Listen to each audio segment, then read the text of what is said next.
ভালো কথা। তোরা তো খুব গরিব, তোদের বাড়িতেও স্যার আসবে, তোর বাবার সঙ্গে দেখা করাস না? মন দিয়ে শোন, তোর বাবার সাথে পরিচয় করাস না। ওই তো স্যার চলে এসেছে। গুড্ডু, তোমার বাবা কোথায়? তোমার বাবার সঙ্গে দেখা করব। আমার বাবা তো জমিতে কাজ করতে গিয়েছে, আমি তাহলে ডেকে আনি।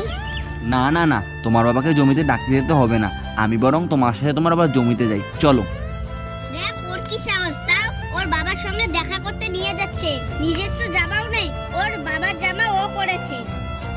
স্যার, ওই যে আমার বাবা। কি হয়েছে রে, কোনো সমস্যা? স্যার তোমার সঙ্গে কথা বলবে। আপনি এখানে কষ্ট করে কেন এসেছেন? আমাকে খবর পাঠাতে তো আমি চলে যেতাম। না না, কোনো সমস্যা নেই, আমি সবার গার্জেনের বাড়ি দেখা করতে যাচ্ছিলাম, তাই আপনাদের বাড়ি দেখা করে গেলাম। আর পড়াশোনা ঠিকঠাকই আছে, সব চলছে, আর ওদের বাড়িতে আরো ভালো করে পড়াশোনা করে। আর হলো, ও বলেছিল আমার বাবাকে ডেকে